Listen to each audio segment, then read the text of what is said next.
Friends, today we are discussing lines and angle. Lines और angle क्या होते हैं हम उसके बारे में आज डिस्कस करेंगे। तो ये क्या है कि लाइंस ऑफ एंगल आपका पूरी ज्योमेट्री में काम आता है। ठीक है, तो सबसे पहले देखते हैं what is line. What is line? A line is a one dimensional figure. मतलब क्या है लाइन? क्या है? एक क्या है? वन डायमेंशनल क्या होता है? फिगर होता है।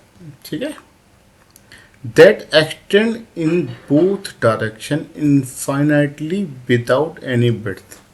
मतलब क्या है कि अगर ये दो पॉइंट हैं, अगर मैं इनको ठीक है ऐसे एक्सटेंड करता हूं मैं,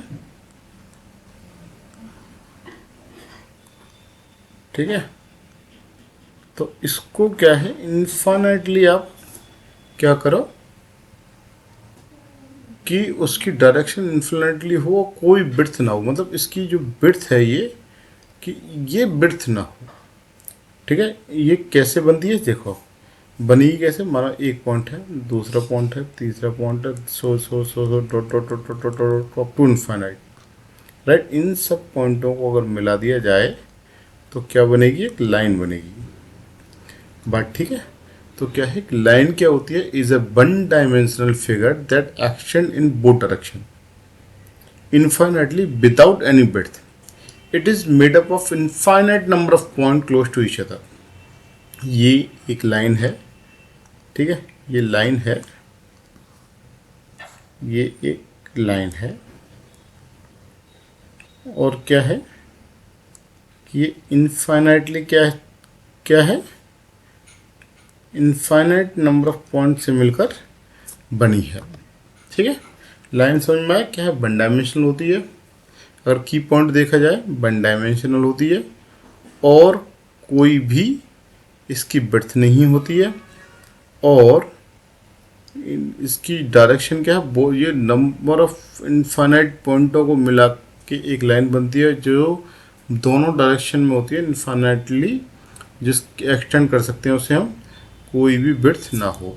next one is ray are the lines with one end as the start point and other point is going to the infinity। देखो लाइन और रे में क्या अंतर है? जो लाइन होती है उसमें दोनों एंड पे हम इनफाइनाइटली एक्सटेंड करते हैं, लेकिन रेस में क्या है? इसका एक स्टार्टिंग पॉइंट होता है।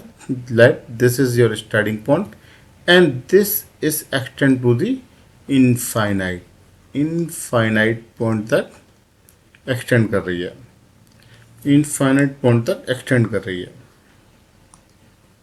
ठीक है,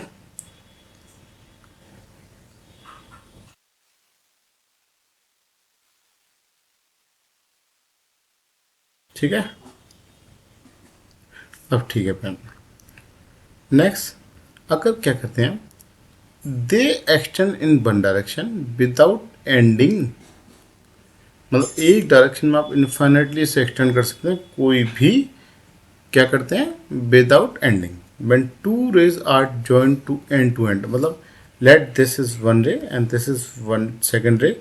अगर दोनों को एंड टू एंड, मतलब इसको अगर जोड़ा जाए, दो रेस जहाँ पे एक दूसरे पे जुड़ती हैं, जो एक पॉइंट मिलता है उसे हम बोलते हैं वर्टेक्स।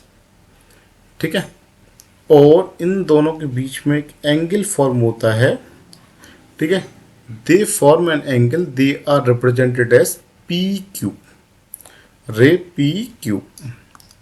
ठीक है, रे को अगर रिप्रेजेंट करना है तो कैसे करेंगे? P Q P Q P Q.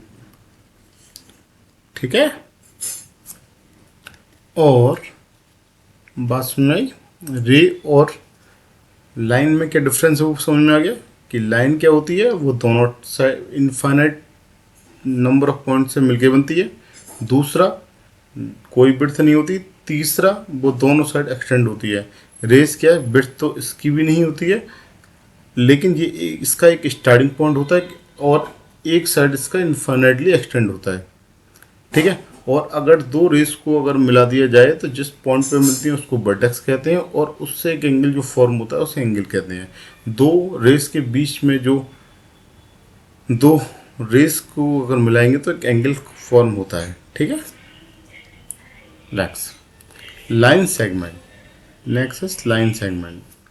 When a line has two end point, मतलब अब क्या है, देखो एक होती है लाइन जिसका कोई एंड पॉइंट नहीं होता, एक होती है रेस जिसका एक स्टार्टिंग पॉइंट होता है एंड नहीं होता, और एक लाइन सेगमेंट होती है जिसका क्या होता है कि इसका एंड पॉइंट होते हैं, दोनों के एंड पॉइंट होते हैं। It is known as line segment. The length of the line segment can be measured, क्योंकि अभी तक क्या था कि जो लाइन थी वो इनफाइनाइटली एक्सटेंडेड थी, तो कोई लेंथ मेजर नहीं कर सकते थे हम।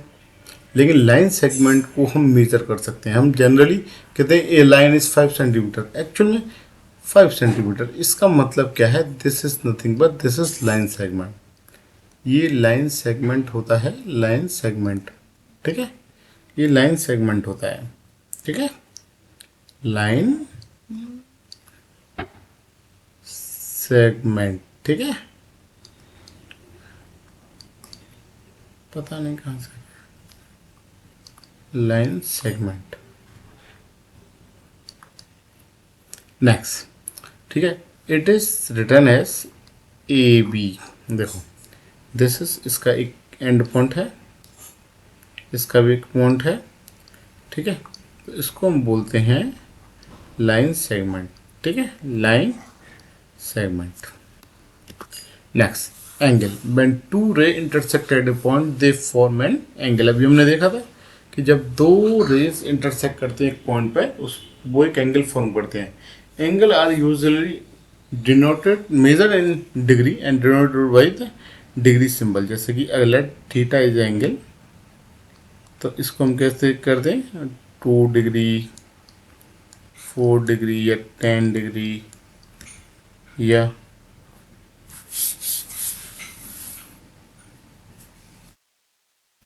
5 डिग्री, इस तरीके से हम इसको रिप्रेजेंट करते हैं।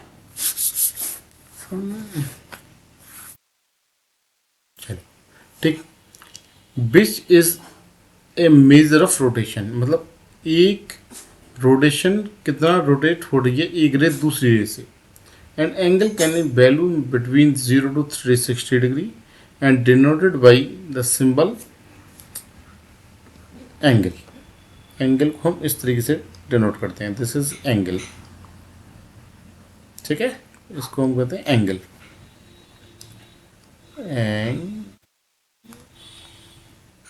एंगल, ठीक है। Observe the following figure which show angle A B C. Generally हम बीच वाले को ही एंगल लेते हैं, A B C. Some problem are there in styles, A B C styles में कोई परेशानी है, चलो देखेंगे इसको। Next parallel line. Define definition, line that do not intersect is known as parallel line. Parallel line क्या होते हैं, ऐसी वो लाइन जो आपस में इंटरसेक्ट ना करे। इलस्ट्रेशन क्या होता है, लेट एक लाइन है एल, एक लाइन है एम, ठीक है। ये लाइन है एल और एक एम, ठीक है। इन दोनों, ये दोनों कहाँ पे जाके मिलेंगी, कहीं नहीं, ये कहीं पे जाके नहीं मिले। ऐसी लाइन को हम पैरेलल लाइन बोलते हैं। और नोटेशन कैसे होता है, एल पैरेलल टू एम। अगर ए बी लाइन है, ठीक है, तो A B parallel to C D कैसे लिखेंगे, A B is parallel to C D. मतलब पैरेलल लाइन वो होती हैं जो कहीं पे इंटरसेक्ट ना करें, उसको हम पैरेलल लाइन बोलते हैं। पैरेलल लाइन क्या होती है, जो कहीं पे इंटरसेक्ट ना करे। और कैसे हम इलस्ट्रेशन करते हैं, दो पैरेलल लाइनों को सामने देखा, पैरेलल दिखा के। नोटेशन कैसा होता है, बीच में डबल बार का साइन होता है। एग्जाम्पल क्या है, अगर आप रोड देखते होंगे, वहाँ पे लाइनें जो ड्रॉ होती हैं वो पैरेलल लाइन का ही एग्जाम्पल है, ठीक है ना। Opposite side of window, desk, parking slot जो होती है वो सब कैसी होती है, पैरेलल लाइन होती है। Perpendicular line, line that intersect to form a right angle, मतलब क्या है, लाइन जो इंटरसेक्ट करती है को किसके लिए फॉर्म करने, राइट एंगल को फॉर्म करने के लिए। Let this is line M and this is line N, अगर ये दोनों आपस में इंटरसेक्ट करे और एक राइट एंगल बनाए उसको हम बोलते हैं परपेंडिकुलर लाइन। परपेंडिकुलर का मतलब ये है कि एक राइट एंगल बनना चाहिए। ठीक, इलस्ट्रेशन कैसे करते हैं, दो लाइन को इंटरसेक्ट कर दिया और एक 90 एंगल दिखा दिया। नोटेशन अगर दिखाना हो तो हम क्या करेंगे, M is perpendicular to the N, M is perpendicular to the N. अगर आप देखो जाए, क्योंकि ये आपस में एक दूसरे से परपेंडिकुलर है, तो ये देखिए गौर से देखोगे तो ये सारे ही 90 के होंगे, 90, 90 एंड 90। ठीक है, ये सारे ही 90 होंगे, तो मतलब 4 राइट एंगल बनेंगे। एक लाइन जब परपेंडिकुलर इंटरसेक्ट करेगी तो आप ध्यान रखना इस बात को, ठीक है, कि 90 डिग्री का एंगल बनना चाहिए परपेंडिकुलर लाइन। ट्रांसवर्सल लाइन, ये लाइन जो दो लाइन होती हैं, जो लाइन इंटरसेक्ट कर रहा है डिफरेंट पॉइंट पे, ठीक है ना, डिफरेंट पॉइंट पे 90 पे ना, डिफरेंट पॉइंट पे अगर दो लाइन इंटरसेक्ट करती है, एक लाइन क्या है, दो लाइन को इंटरसेक्ट करती है।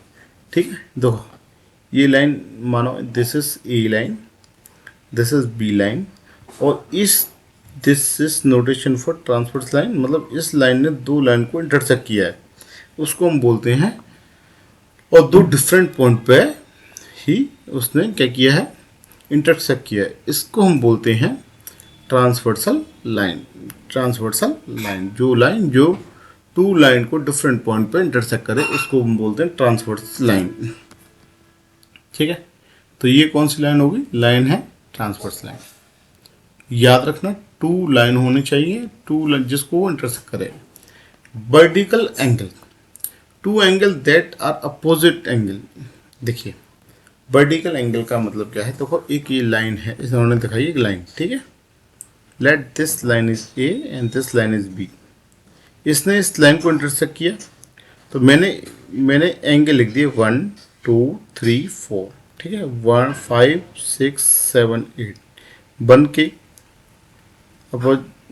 के अपोजिट कौन सा 4, 2 के अपोजिट कौन सा 3, 5 के अपोजिट कितना 8, और 6 के अपोजिट कितना 7। देखो 1 क्या है, 4 के अपोजिट है, 2 क्या है 3 के अपोजिट है, 5 क्या है 8 के अपोजिट है, और 6 क्या है 7 के अपोजिट है। मतलब अपोजिट क्या है, एक एंगल के अपोजिट वाला एंगल, मतलब एक के अपोजिट क्या है 4 है, 2 के अपोजिट 3 है, 5 के अपोजिट 8 है, और 6 के अपोजिट 7 है। ठीक है, तो ये टू एंगल जो एक ट्रांसवर्स लाइंस, अगर आपकी एक ट्रांसवर्स लाइंस होंगे तो जो आपस में अपोजिट हों उनको अपोजिट एंगल बोलते हैं हम, सीधा सीधा। ठीक है ना, अपोजिट एंगल क्या होते हैं, इक्वल होते हैं। अपोजिट एंगल क्या होते हैं, इक्वल होते हैं। अपोजिट एंगल कैसे होते हैं, इक्वल होते हैं। एक 4 के बराबर होगा, 2 3 के बराबर होगा, 5 8 के बराबर, 6 7 के बराबर। अपोजिट एंगल कैसे होंगे, बराबर होंगे। याद रखना दो एंगल होते हैं जो आपस में बराबर होते हैं, अपोजिट। जब एक ट्रांसवर्स लाइन पास होती है दो लाइनों से, तो उसको क्या, दो लाइनों को अगर कोई लाइन इंटरसेक्ट करती है उसको ट्रांसवर्स लाइन बोलते हैं, और उस लाइन में जो अपोजिट एंगल बनते हैं एक एंगल के सामने वाला एंगल वो हमेशा इक्वल होता है। नेक्स्ट, वर्टिकल एंगल आपको फाइंड आउट करना है। देखो find the measure of missing angle. देखो अभी हमने बताया कि जो वर्टिकल अपोजिट एंगल होते हैं वो क्या होते हैं, इक्वल होते हैं। तो इसका अपोजिट कितना है 125, ठीक है, इसका अपोजिट कितना है 55। अगर मैं इसको एंगल रखूँ 1 2 3 4, तो एक बराबर हो गया 4 के, 5 6 7 8, मतलब 6 बराबर एंगल हो गया 7 के। यही तो हमने देखा था कि 1 4 के बराबर है और 6 7 के बराबर है। ठीक है, तो इसके आंसर आ गया, तो ये 125 होगा और ये 55 होगा। ठीक, सप्लीमेंट्री एंगल और लीनियर एंगल। सप्लीमेंट्री एंगल, ठीक है, ऐसे एंगल जिनका सम 180 हो, दो एंगलों का सम अगर 180 होता है उसको हम बोलते हैं supplementary angle. The summation of two angle are 180 then this called supplementary angle. ठीक है, सब लीनियर पेयर भी बोलते हैं। जैसे 1 और 2 का जो समेशन होगा एंगल का, जैसे 180, 3 और 4 का जो समेशन होगा 180, 5 और 6 का जो होगा 180, 7 और 8 का जो होगा 180। और देखो एक और चीज देखो, ठीक है, 1 और 2, 3 और 4, 1 और 2, और इसको भी इधर से देखो 1 और 3, 1 और 3, 2 और 4, 5 और 7 और 6 और 8। ठीक है, तो कितने एंगल बने? 8। 8 एंगल होंगे जो 180, जिनका सम कितना होगा? 180 होगा। उसको हम सप्लीमेंट्री एंगल बोलते हैं। ठीक है, कि एक ट्रांसवर्स, जब एक लाइन दो लाइन को इंटरसेक्ट करती है वो ट्रांसवर्स लाइन होती है, और जो एंगल उसके अपोजिट एंगल बराबर होते हैं सप्लीमेंट्री क्या, दो एंगलों का सम जो होता है वो 180 होता है, तो उसको हम सप्लीमेंट्री एंगल बोलते हैं। Supplementary angle of linear pair, देखिए मैंने अभी बोला सप्लीमेंट्री 180 होता है, तो θ1 + 72 = 180, क्लियर है। और थीटा कितना आएगा? Late this is your theta और θ1 जो भी आप मानो, कोई बात नहीं है। 180 में से 72 गया तो 108, ठीक, राइट। अब ये कितना हुआ? क्योंकि वर्टिकल अपोजिट एंगल बराबर होते हैं, या आप इसको भी 172 + θ2 θ1 2, हम इसको 4 मानते हैं, 1,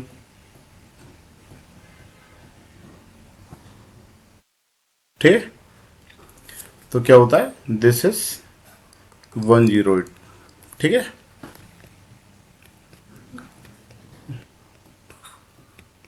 बात समझ में आई? Corresponding angle, two angle that occupy corresponding position, ऐसे वो एंगल जो ऑक्यूपाई करते हैं करस्पॉन्डिंग पोजीशन को, उसको हम क्या बोलते हैं? Corresponding angle.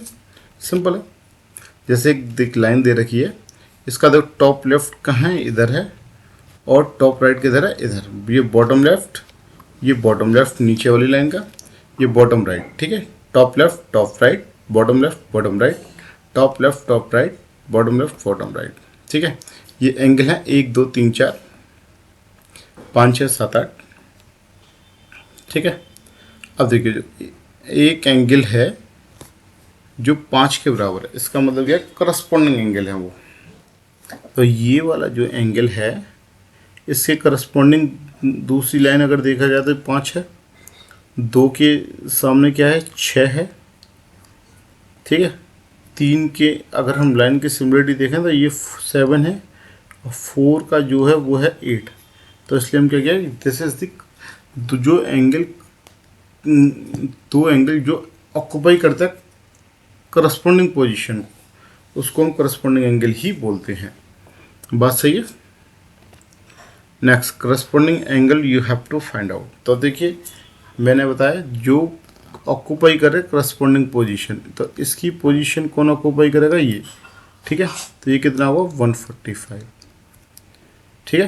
तो आपने क्या किया? करस्पॉन्डिंग एंगल आपने कैसे निकाला? जो आप एक एंगल को देख के आप देखें दूसरे ने कौन सा एंगल ऑक्यूपाई कर रखा है, ठीक है। अगर वो ये वाला एंगल पूछता तो ये कितना होता? 35, ठीक है। आप सिमिलरिटी देखें तो दो लाइन ऐसे है, ये और ये एक साथ दिख रहा है, इसने ऑक्यूपाई कर रखा है ये वाला एंगल, ठीक है कि नहीं? आया नहीं है? Alternate interior angle, two angle that lie between parallel line on opposite side of the transverse line. मतलब क्या है? जो दो एंगल जो लाई कहाँ करते हैं? पैरेलल लाइन के और opposite side of transverse line. देखो ये होता है अल्टरनेट इंटीरियर एंगल, दो पैरेलल लाइन के बीच के एंगल, दो पैरेलल लाइन के बीच के एंगल जो अपोजिट साइड होते हैं ट्रांसवर्स लाइन के, ठीक है, वो होते हैं आपके अल्टरनेट इंटीरियर एंगल। जैसे कि 3 और 6 है, ये देखो एक 3 और 6, आप देखो जेड सा फॉर्म हो रहा है interior angle, this and this. अगर इसका जेड देखा जाए दिस, जो क्या हो अल्टरनेट क्या होता, तो पैरेलल लाइन के बीच के हों और अपोजिट हों ट्रांसवर्स लाइन के, अपोजिट साइड ऑफ ट्रांसवर्स। देखो अपोजिट साइड कैसे होगी, अब ये भी पूछोगे अपोजिट साइड कैसे होगी। ये क्या है, ट्रांसवर्स लाइन की साइड है, इसकी अपोजिट क्या है, ये है, इसकी अपोजिट क्या है, ये है, इसलिए इसने अपोजिट साइड पर ट्रांसवर्स लाइन। और पैरेलल लाइन के बीच में देखो, ये एक पैरेलल लाइन ए है और ये बी है, इसके बीच के एंगल 4 हो गए, ठीक है। उसमें भी क्या है, अल्टरनेट इंटीरियर एंगल। 3 के सामने कौन सा, 6, 5 के सामने कौन सा, 6, तो ये क्या होता है, अल्टरनेट इंटीरियर एंगल। बस में 3 6 के बराबर, 4 5 के बराबर है। अल्टरनेट इंटीरियर एंगल आपको you have to find out. तो देखिए मैंने बोला ना अल्टरनेट, तो ये वाला एंगल कितना हुआ 82 और ये कितना हुआ 98, ठीक है नहीं 98। बात समझ आया कि जो पैरेलल लाइन के बीच में हो ऑपोजिट हो ट्रांसवर्स के, ठीक है। Alternate exterior angle, two angle that lie outside parallel line. अभी तो इनसाइड था, उनको इंटीरियर बोल लेते, जब आउटसाइड होगा उसको क्या बोलेंगे, एक्सटीरियर एंगल। मतलब कौन कौन से एंगल बचे, 1 2 और 7 8, और इसमें देखो 2 7 के बराबर होगा और 1 8 के बराबर होगा, ठीक है ना। ये अल्टरनेट एक्सटीरियर एंगल होते हैं, ठीक है ना, जो 1 2 के बराबर 1 8 के बराबर होगा और 7 2 के बराबर होगा। Two line that lie outside parallel line on opposite side of the transverse line. Transverse line के अपोजिट साइड हो और आउटसाइड पैरेलल लाइन के हो। पैरेलल लाइन देखो पहले कौन सी है, उनके आउटसाइड एंगल देखो कौन कौन से है, और अपोजिट एंगल आपने देख लो, 1 8 के बराबर है, 2 7 के बराबर है, ठीक है। तो अगेन मैंने बोला ये किसके बराबर होगा, 120 के। अगर ये वाला एंगल पूछते तो वो 60 के बराबर होता। बात समझ में आ रही है। कंसेक्यूटिव इंटीरियर एंगल, टू लेंगे angle that lie parallel line on the same side of parallel line. देखिए अभी क्या था कि अपोजिट ऑफ ट्रांसवर्स लाइन, मतलब ये ट्रांसवर्स लाइन का एक ये एंगल है, ठीक है। पहले हम अपोजिट देख रहे थे, ठीक है। अब कंसेक्यूटिव की बात कर रहे हैं तो हम उसी लाइन में देख रहे हैं। 3 क्या है 5 के बराबर होगा और 4 क्या है 6 के बराबर होगा। बात समझ में आ रही है। कंसेक्यूटिव इंटीरियर एंगल क्या होता है, दो एंगल जो पैरेलल लाइन के, इंटीरियर एंगल है तो मतलब पैरेलल लाइन के बीच का होगा और same side of transverse line होगा, ठीक है।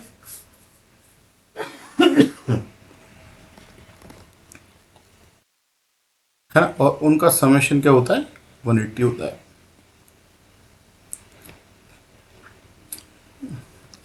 देखिए इसका और इसका समेशन कितना होगा 180 होगा, ठीक। ये क्या है 135 है प्लस थीटा इक्वल टू 180 और थीटा इक्वल टू 45।